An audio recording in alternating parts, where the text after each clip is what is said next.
Order cancelled.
Order cancelled.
Order cancelled.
Order cancelled.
Order cancelled.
Order cancelled.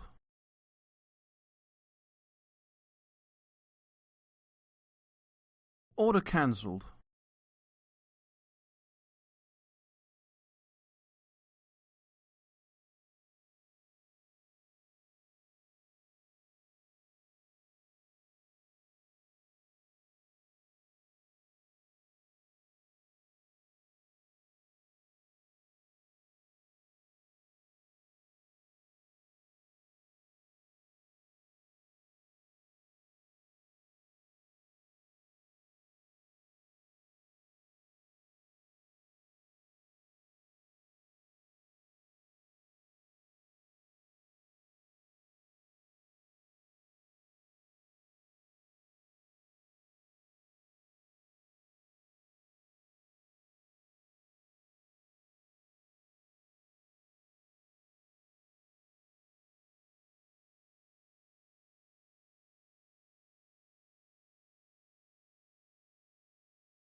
Order cancelled.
Order cancelled.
Order cancelled.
Order cancelled.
Good afternoon. My colleagues and I remain squarely focused on achieving our dual mandate goals of maximum employment and stable prices for the benefit of the American people. While the unemployment rate remains low, it has edged up.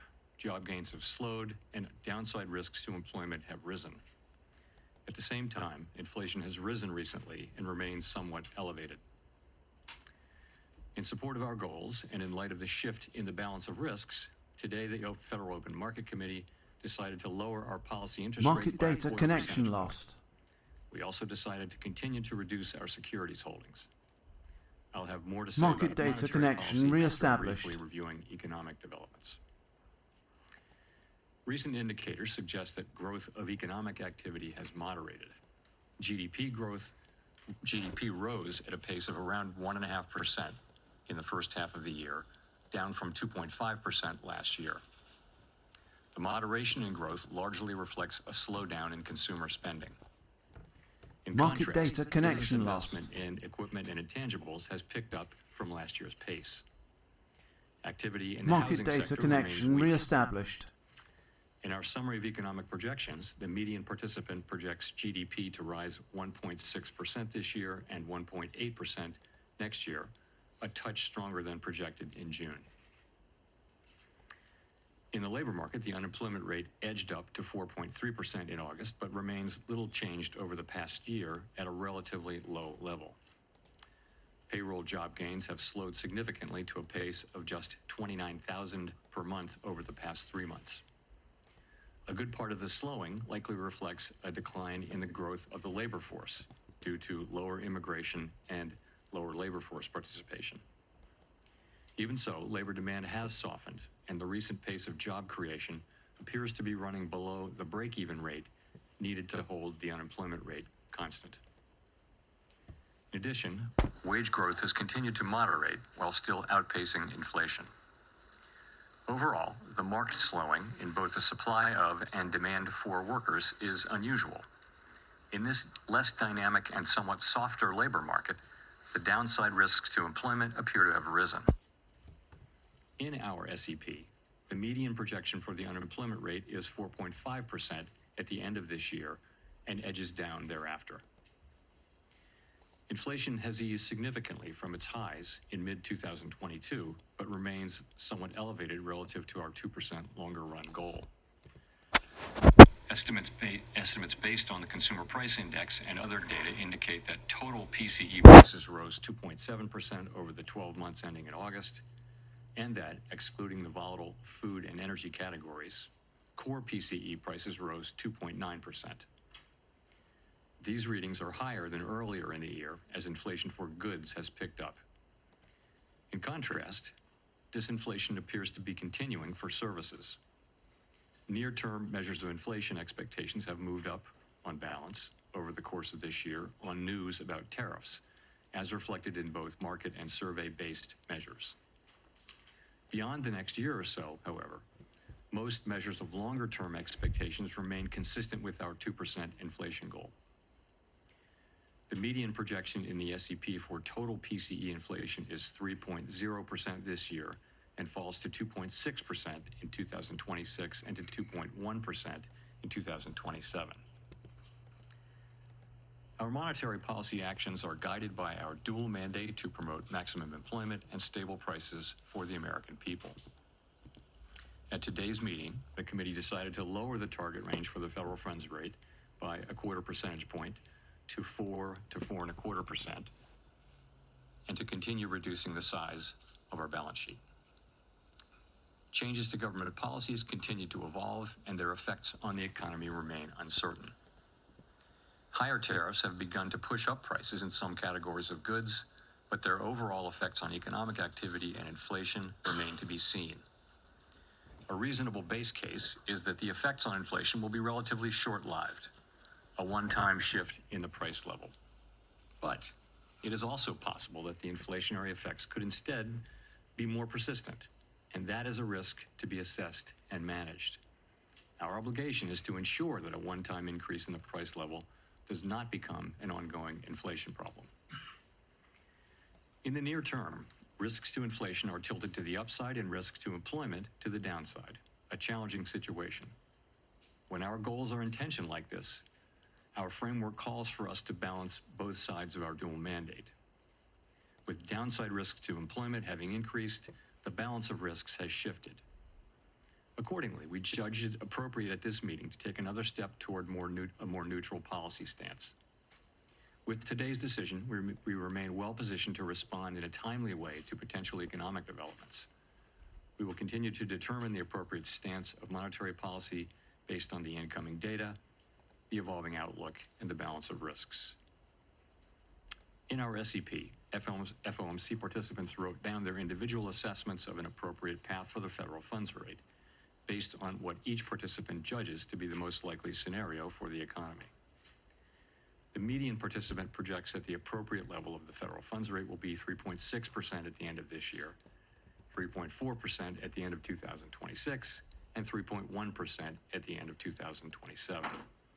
This path is 1/4 percentage point lower than projected in June.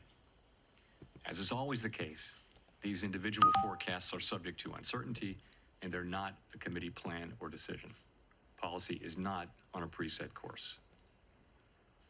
The Fed has been assigned 2 goals for monetary policy: maximum employment and stable prices. We remain committed to supporting maximum employment, bringing inflation sustainably to our 2% goal, and keeping longer-term inflation expectations well anchored.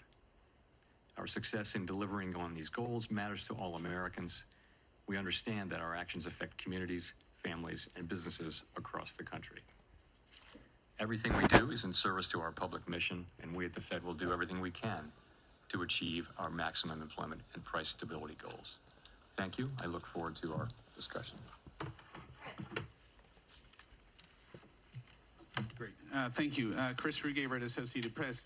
As you know, Fed Governor Stephen Miron has kept his position at the White House, even as he's joined the Fed board. This is the first time, I believe, the Fed's board has had someone with executive branch ties in decades.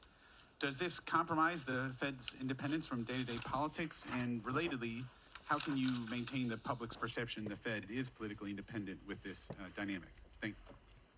So we did welcome a new committee member today, as we always do, and the committee remains united in pursuing our dual mandate Opening goals. order filled. We're strongly Order committed to cancelled. maintaining our independence, and beyond that, I really don't have anything to share. Just as a quick follow-up, I'm sorry.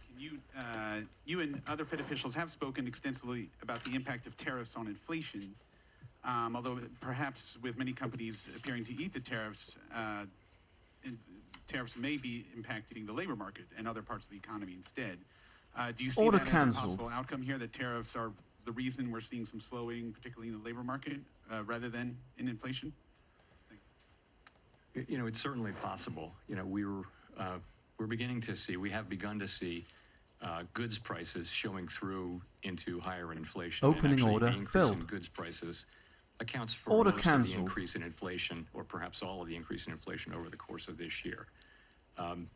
Those are not very large effects at this point, and we do expect them to continue to build over the course of the rest of the year and into next year.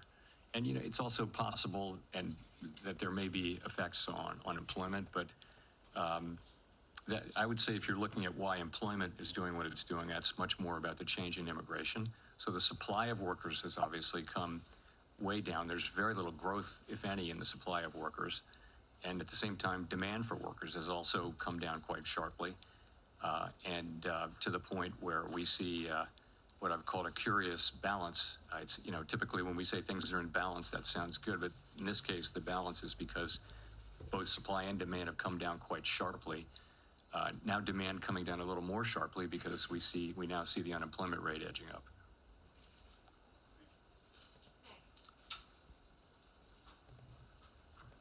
Nick Timmeros of the Wall Street Journal. Chair Powell, do economic conditions and the balance of risks no longer warrant a restrictive policy setting? So I don't think we can say that. What we can say is this, that over the course of this year, we've kept our policy at a restrictive level, and people have different views, but a clearly restrictive level, I would say. So, and we were able to do that over the course of this year because the labor market was in very solid condition with strong job creation and all those things.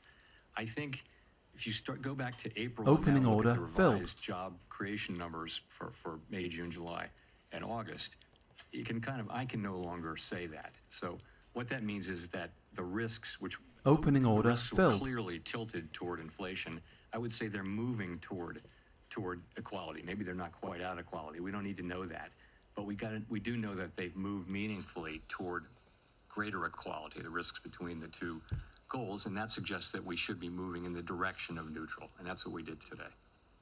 Under what circumstances would a larger than 25 basis points rate cut be warranted? Opening order And how filled. seriously was that option entertained at your meeting this week? There wasn't widespread support at all for a 50 basis point cut today. You know, I think we've done very large rate hikes and very large rate cuts in the last 5 years, and you tend to do those at a time when you feel that policy is out of place and needs to move quickly to a new place. That's not at all what I feel certainly now. I feel like our policy has been doing the right thing so far this year. I think we were right to wait and see how tariffs and inflation and the labor market evolved. I think we're now reacting to the much lower level of job creation and other evidence of softening in the labor market, and saying, well, those risks are maybe not fully balanced, but moving in the direction of balance now, and so that warrants a change in policy.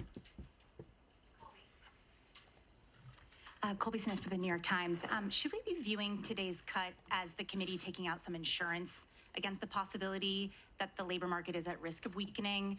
Or is it the committee's view that the dynamics of a downturn are already in place? I guess I'm just, trying to square the shift in the rate forecast in the SEP towards more cuts than just 3 months ago, with the fact that the forecast for unemployment didn't change. Yeah, I think you could think of this in a way as a risk management cut, because if you look at the SEP, actually, the projections for growth this year and next actually ticked up just a little bit, and inflation and unemployment didn't really move much. So what's different now? What's different now is that you see a very different picture of the risks to the labor market. You've seen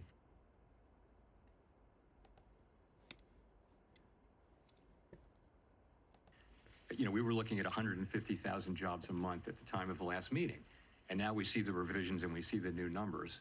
And I don't want to put too much emphasis on payroll job creation, but it's just one of the things that suggests that the labor market is really cooling off, and that tells you that it's time to take that into account in our policy. The SEP, once again, the median participant has inflation higher than previously expected by the end of next year, and the Fed not getting back to the 2% target until 2028. So I guess I'm just wondering how you characterize the risk to price pressures of kicking off a series of cuts at this point. Yeah, so I would look at it this way. We fully understand and appreciate that we need to remain fully committed to restoring 2% inflation on a sustained basis, and we will do that. At the same time, we've got to weigh the risks to the two goals. And I would say since April, to me, the risks of higher and more persistent inflation have probably become a little less. And that's partly because the labor market has softened, GDP growth has slowed. So I would just say that the risks there have been less than one might think. And in terms of the labor market, what we're seeing is unemployment is still low. It's still a relatively low rate, but we're seeing downside risks.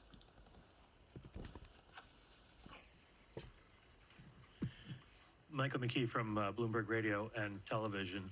I'm a little confused by your explanation of the Fed cutting rates because of unemployment. If you think that most of what's happening in the employment area is related to immigration, which your rate cuts wouldn't address, how do you see that as more important than inflation, which has remained almost a full percentage point above your target? Well, I was saying that what's happening in the labor market has more to do with immigration than it has to do with tariffs. That was the question I was answering. So I wouldn't say that all of what's happening in the labor market is due to tariffs. I mean, you clearly have a slowing in due to immigration. You clearly have a slowing in demand, which is now perhaps more than that in supply, and we know that because the unemployment rate has ticked up. So, that's what I meant by that. We can follow up. every year since 2015, the SEP has forecast that you would hit your target 2 years later. And this year, this SEP says you're going to hit your target 2 years later. 2% does not seem to be in sight. Does that suggest that the 2% target is not really achievable? And does this present any credibility problems for you in telling people that that's what you're going to do if you can never reach it? Well, I mean, you're right. It does say we're going to get to 2% inflation in 2028, at the end of 28. But that's, that's literally how you put the projections together. You're writing down a rate path, which is designed to create, over the course of the SEP, time frame, 2% inflation and maximum employment too. So that's all that is. No one really knows where the economy will be in 3 years, but the nature of the exercise is to write down policy that you believe would return to the 2% goal over at least by the end of the exercise. Thanks so much, Elizabeth Schulze with ABC News. The latest inflation report shows that prices are still going up across key categories for many households, including groceries. What will the Fed do if prices pick up more? So our expectation, and you can see this consistently through the year, has been that inflation will move up this year, but that basically because of the effects on goods prices from tariffs, but that those will turn out to be a one-time price increase as opposed to creating an inflationary process. That's been our forecast. Pretty much all the individual forecasts say that. We can't just assume that though, right? We have to. Our job is literally to make sure that that is what happens, and we will do that job. Right now, the situation we're in is that we see inflation. We continue to expect it to move up, maybe not as high as we would have expected it to move up a few months ago. The pass-through of the tariffs into inflation has been slower and smaller. The labor market has softened. So the case for there being a persistent inflation outbreak is less. And so that's why we think it's time for us really to acknowledge that the risks to the other mandate have grown and that we should move in the direction of neutral. So what will we do? We'll do what we need to do, but we have two mandates and we try to balance them. For a long time, our framework says that when our two goals are in tension, this is quite an unusual situation. How do we decide what to do? Because our tools can't do two things at once. What we do is we ask which is farther from, how far is each from the goal and how long is it expected to get to the goal? So, and then we think about those things and we see, as I mentioned, our policy had been really skewed toward inflation for a long time, really. Now we see that there's downside risk clearly in the labor market, and so we're moving in the direction of more neutral policy. How concerned are you about the slowdown in the jobs market for households at home, especially younger Americans struggling to land a job?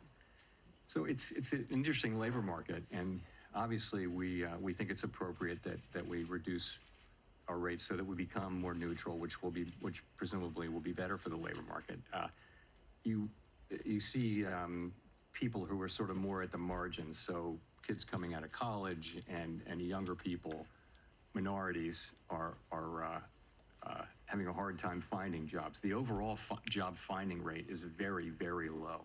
However, the layoff rate is also very low. So you've got a low firing, low hiring environment, and the concern is that if you start to see layoffs, the people who are laid off there won't be a lot of hiring going on. So that could very quickly flow into higher unemployment. In a healthier economy, healthier labor market, there would be jobs for those people. But now the hiring rate is very, very low. So that's been a growing concern over the last few months. And it's one of the reasons why we think it's appropriate that we begin to shift our policy focus toward a more balanced one.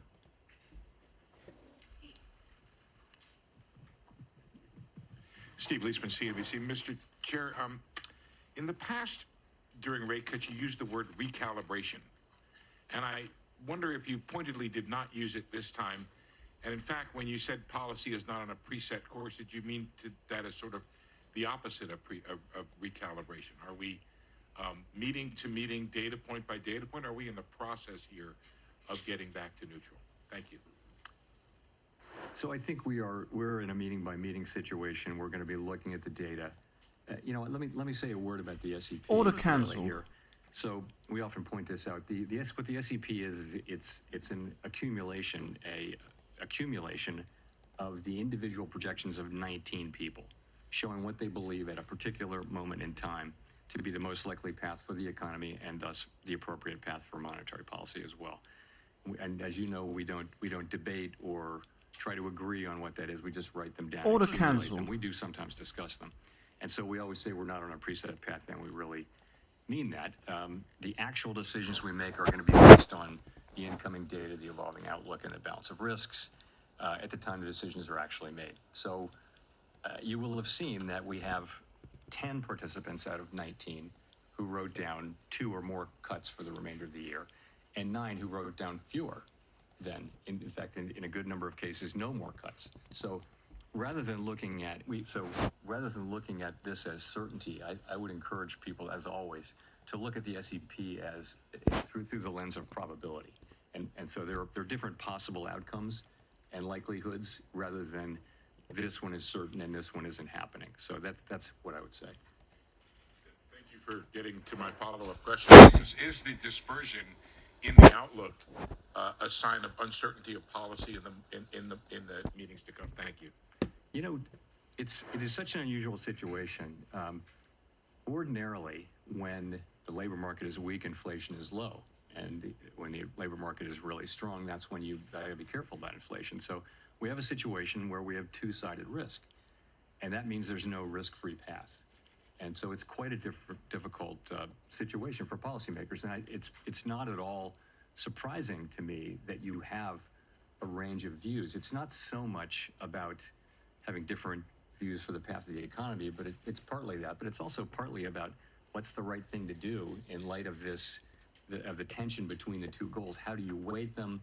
How worried are you about one versus the other? And so it's natural. I think it would actually be surprising if you didn't have a pretty wide range of views based, in this kind of highly unusual situation, and we do. So, but we get together, we discuss, we have a great discussion, and then we decide what to do and we act. But you're right that it's a wide dispersion of views, and I think that's understandable and natural in the current situation.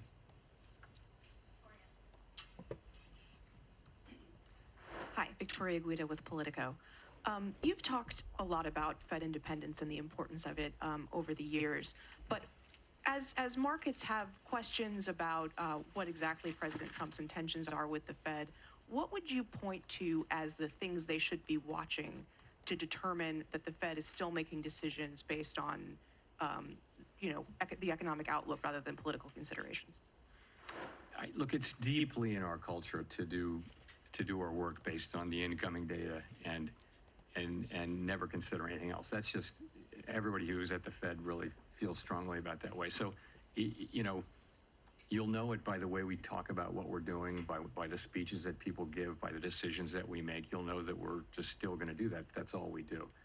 And we don't frame these questions at all or see them in terms of political outcomes. I think when you get to another part of Washington, everything is seen through the lens of does it help or hurt this political party, this politician. That's the framework. And I think people find it hard to believe that that is not at all the way we think about things at the Fed. We're taking a longer perspective. We're trying to, serve the American people as best we can. So I think Order cancelled. You would be able to tell. I don't believe we'll ever get to that place. I would say we're doing our work exactly as we always have now, and they're making their arguments, and we're having a great discussion around these challenging issues. So. Do you see the court case around Lisa Cook as being related to questions of Fed independence? I see it as a court case that it would be inappropriate for me to comment on. Thanks, Mr. Chairman. Edward Lawrence from Fox Business. So we saw the preliminary benchmark revisions down 911,000.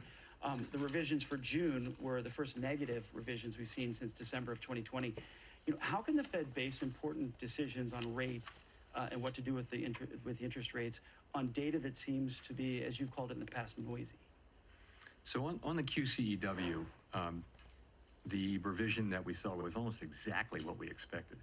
it was amazing how close the expectation was. So, and the reason for that is, for the last bunch of quarters, there's been almost a predictable overcount.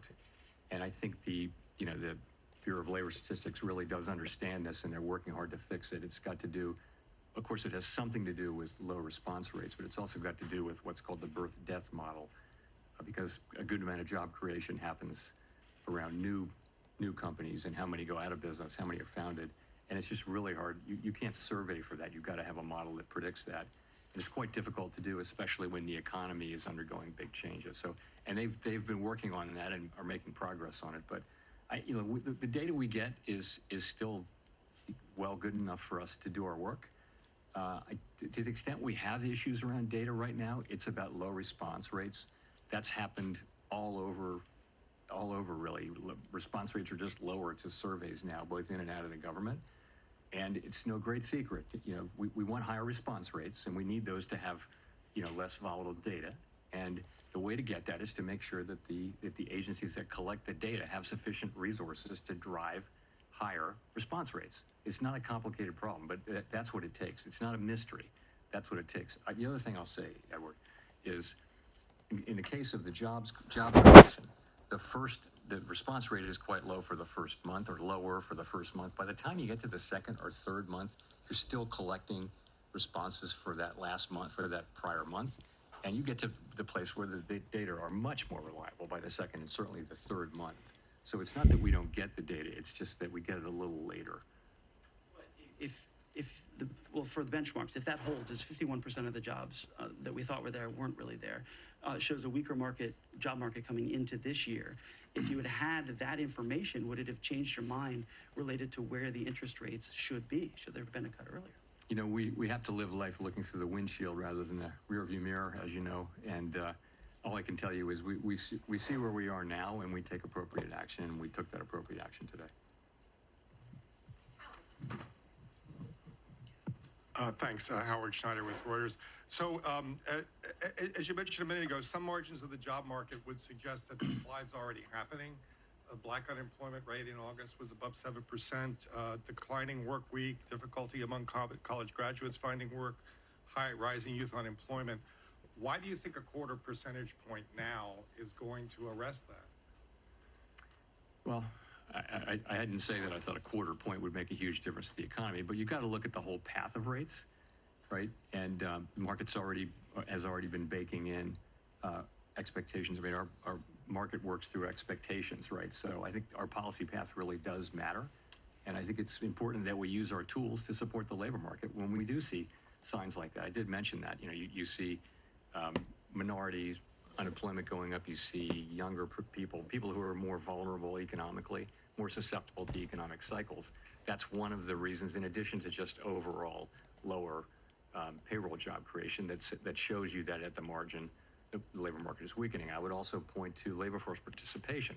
Some part of the significant decline in labor force participation over the last year has probably been cyclical in nature rather than just the usual aging process. So we put all those together, and we see that the labor market is softening, and we don't need it to soften anymore, don't want it to. So we use our tools, and it starts with a 25 basis point rate cut, but the market's also pricing in a rate path. I'm not blessing what the market's doing at all. I'm just saying it's not just one action. As a follow-up to that, the growth mix right now seems very concentrated in investment and on the consumer spending side in the higher income groups. Do you feel that that's an unsustainable mix for the economy moving forward? I wouldn't say that. I mean, you're right. Those are two. We're getting unusually large amounts of economic activity through the AI build out and corporate investment. I don't know how long that will go on. No one does. In terms of spending, you saw the consumer spending numbers were well above expectations, and that may well be skewed toward higher earning consumers. There's a lot of anecdotal evidence to suggest that. Nonetheless, it's spending. So, I mean, I think the economy is Opening order filled. It's moving along. Economic growth is going to be 1.5% or better this year, maybe a little better. forecasts have been coming up, as you can see. So labor market unemployment is low, but downside risks, but it's still low. Opening order unemployment rate. filled. So, that's how we see it.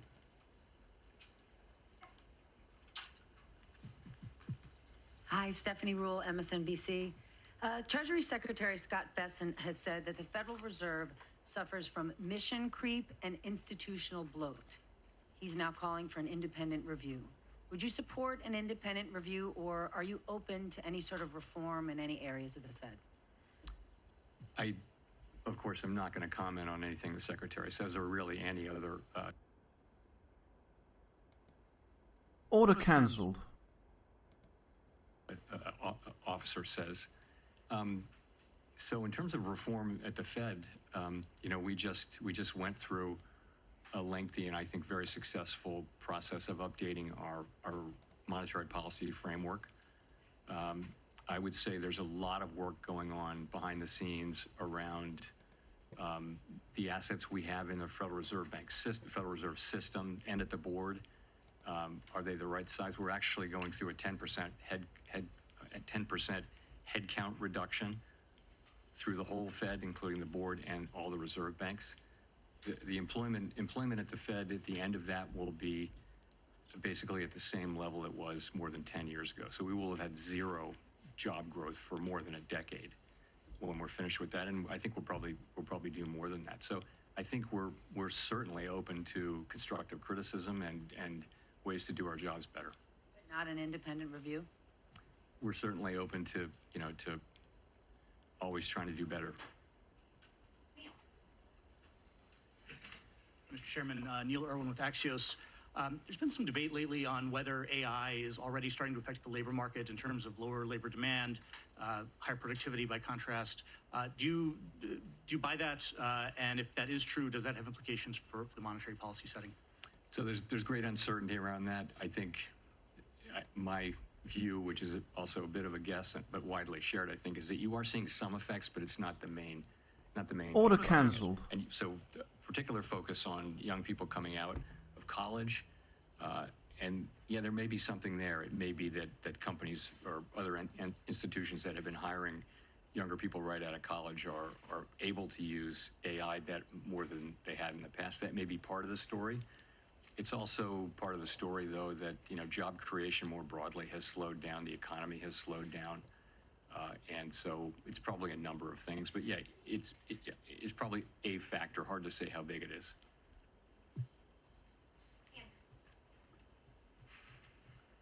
Thanks, Mr. Chairman.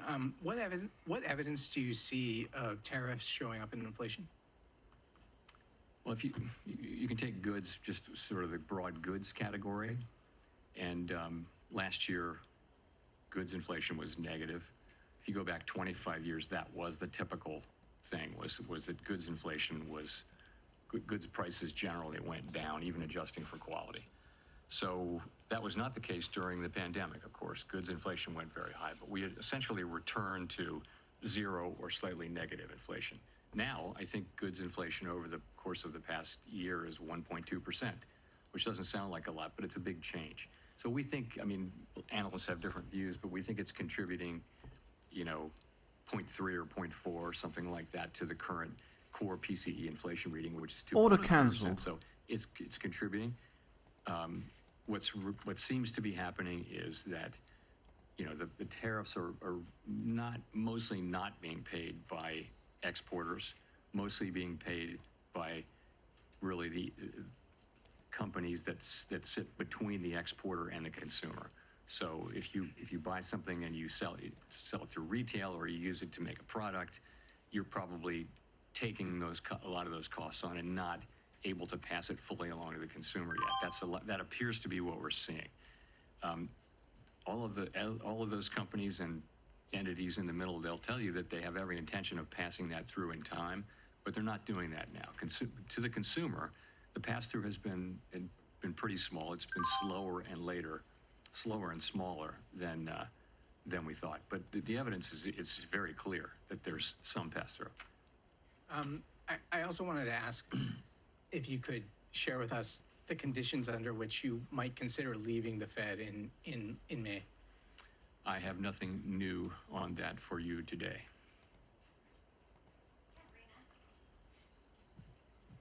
Hi, Katerina Saraiva with Bloomberg News.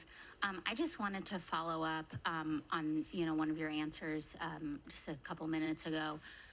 We've often heard you talk about how you and your colleagues, do not think about politics. This does not enter the room. But one of your new colleagues does come from this world, right, where everything is seen through this framework of politics and of what party is being helped, and Order and that cancelled. person is still employed by the White House. How can markets and the public interpret, some of his speeches, for example, and then some of the forecasts that we see today? I mean, the median for this year was moved because of the introduction of his forecast. I'm talking about the number of rate cuts Opening seen order this year. filled. What do you say to markets and the public that are trying to interpret, what you guys are saying? So there's 12 vote, 19 participants of whom 12 vote, as you know, on a rotating basis. So no one voter, can really, the only way for any voter to really move things around is to be incredibly persuasive. And the only way to do that in the context in which we work is to make really strong arguments based on the data and one's understanding of the economy. That's really all that matters. Order cancelled. And that's how it's going to work. And I think that is the way the institution, that's in the DNA of the institution. That's not going to change. And then I wanted to ask about a Gallup poll that showed that Americans now have more confidence in the president than the Federal Reserve when it comes to doing what's right for the economy. Why do you think that is, and what's your response? What's your message to the public? Our response is we're going to do everything we can to use our tools to achieve the goals that Congress has given us, and we're not going to get distracted by anything. So I think that's what we're going to do. We're just going to keep doing our jobs.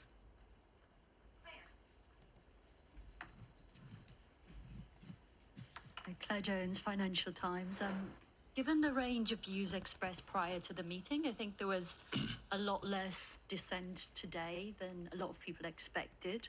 Opening It'd be order good to know filled. just what you think the drivers were of coming to that very strong consensus in the meeting, and also on the flip side to just explain why the dot plots are really so scattered between, someone even expecting rates to end up higher by the end of the year to 5 cuts. I mean, what were the kind of range of views you heard about, on one side, why there was so much support for a cut today, and on the flip side, why there's so much divergence about what comes next? So I think there's quite a wide assessment that the situation has changed with respect to the labor market. Whereas we could still say, and did say in July, at the time of the July meeting, that the labor market was in solid condition, and we could point to 150,000 jobs per month and many other things.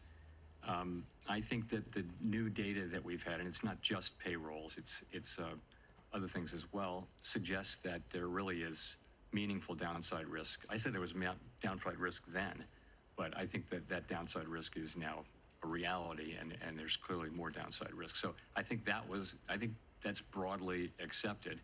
And so that meant different things for different people. Some wrote down, almost everyone wrote down, supported this cut, and some supported more cuts and some didn't, as you will see from the dot plot. So that's just the way it is.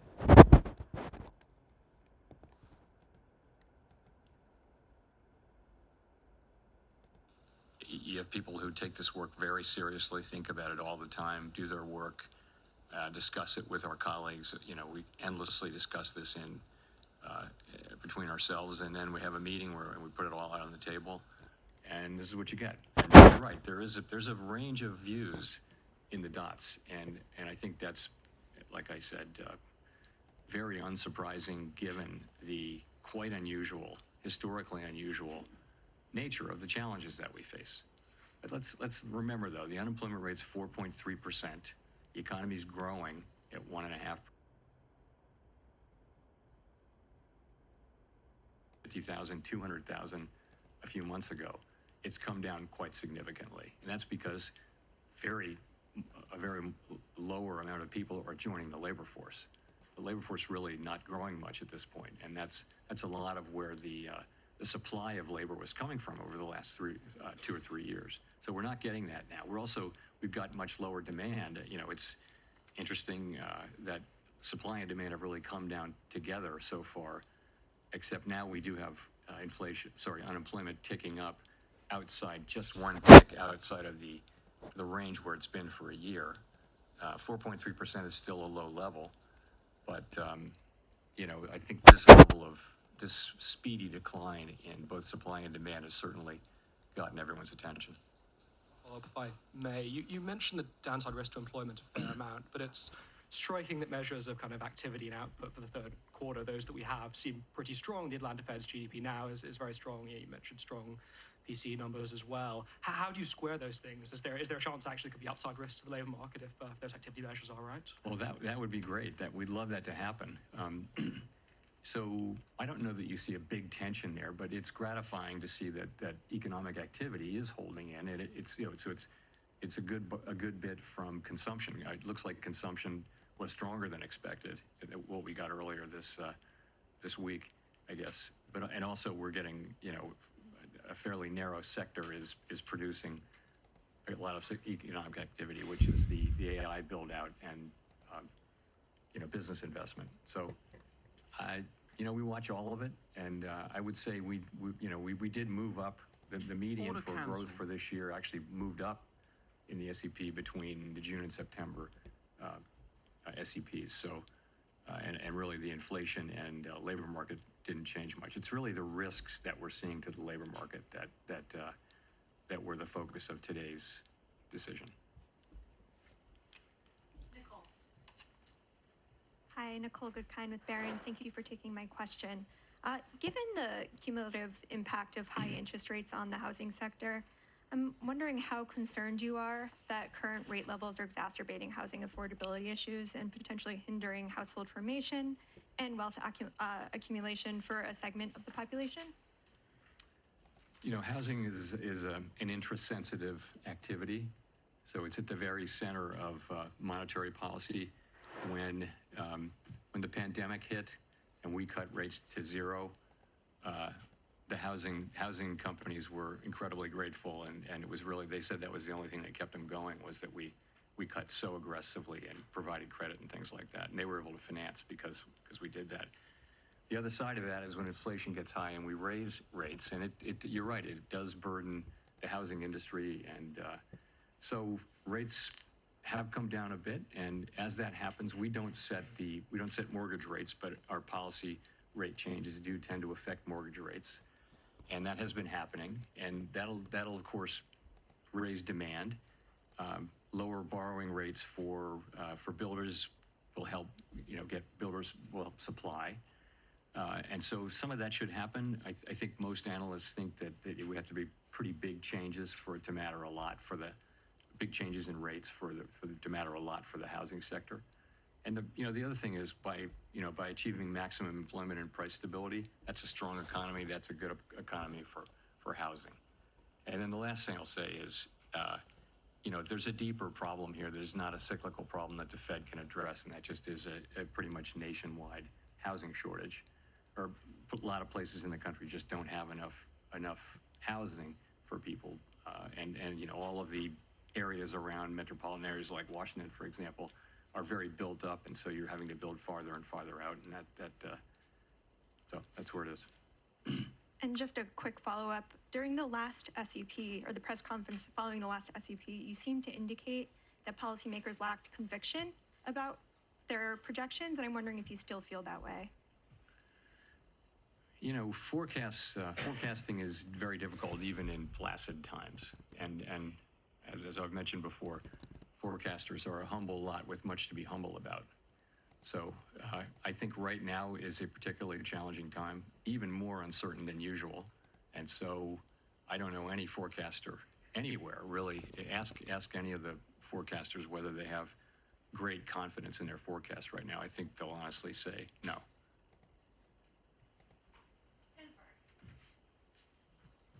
Thank you, Chair Powell. Jennifer Schonberger with Yahoo Finance. If you're cutting rates, why continue to reduce the size of your balance sheet, then pause the unwinding? Well, I think we're cutting the size of our balance sheet quite marginally now. As you know, with the balance sheet, we're still in an abundant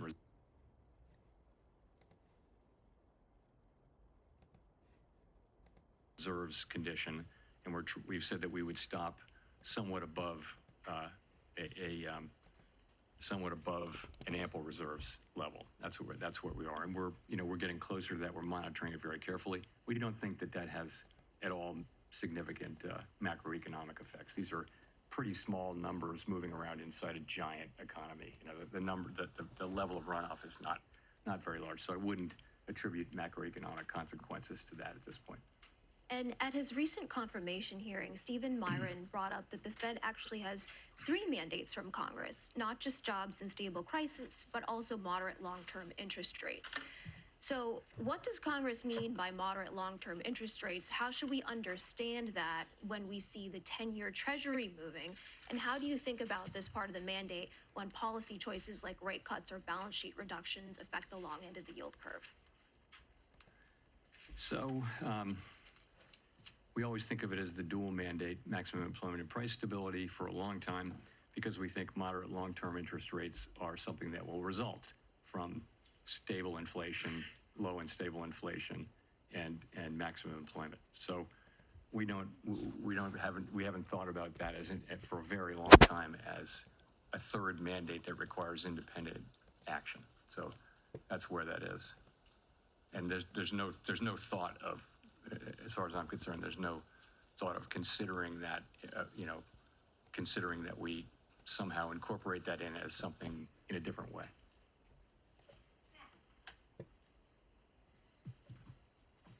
Thanks, Chair Powell. Matt Egan from CNN. We recently learned that average FICO credit scores are down this year by 2 points, the most since 2009 during the Great Recession, and delinquencies are high for car loans, personal loans, credit cards. How concerned, if at all, are you about the health of consumer finances, and do you expect today's cut will help? So, we're aware of that. I think default rates have been kind of ticking up, and we do watch that. They're not at a level, I don't believe they're at a level where overall they're terribly concerning, but it is something that we watch. Lower rates should support economic activity. I don't know that one rate cut will have a visible effect on that, but over time, a strong economy with a strong labor market is what we're aiming for, and stable prices. So that should help. This rate cut is coming at a time when the stock market is at or near all-time highs, and some valuation metrics are elevated historically. Is there a risk that cutting rates could overheat financial markets, potentially fueling a bubble? We're tightly focused on our goals, right? And our goals are maximum employment and price stability. And so we take the actions that we take with an eye on those goals. Separately, and that's why we did what we did today. Separately, we monitor financial stability very, very carefully. And I would say it's a mixed picture, but households are in good shape, banks are in good shape. Overall, households are still in good shape in the aggregate, and I know that people at the lower end of the income spectrum are under pressure, obviously. But from a financial stability perspective, we monitor that picture. We don't have a view that there's a right or wrong level of asset prices for any particular financial asset, but we monitor the whole picture, really looking for structural vulnerabilities, and I would say those are not elevated right now. Jean, we'll go to you for the last question. Hi, Chair Powell. Jean Young with MNI Market News. I wanted to ask about inflation expectations. You've said the Fed can't take the stability of inflation expectations for granted. You mentioned at the short run they've gone up a little bit. I wonder if you can talk a bit Order about cancelled. that. And then also at the long run, wondering, do you see evidence that the debate over Fed independence and the growing deficit is putting pressure on inflation expectations?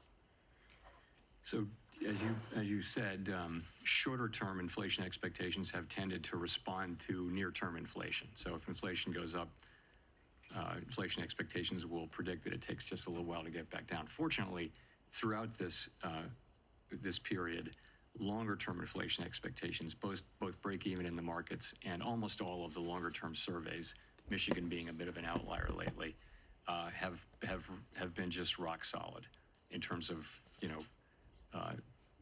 running at levels that are consistent with 2% inflation over time. So we don't take that for granted. We actually assume that our actions have a real effect on that, and that we need to continually show and also discuss our commitment to 2% inflation. And so you'll hear us doing that. But we're, as I mentioned, it's a difficult situation because we have risks that are both affecting the labor market and inflation. Those are our two goals, and so we have to balance those two. When they're both at risk, we have to balance them, and that's really what we're trying to do. Your latter part of your question was about independence. I don't see market participants. I don't see that that's something they're factoring in right now in terms of setting interest rates. Thanks very much.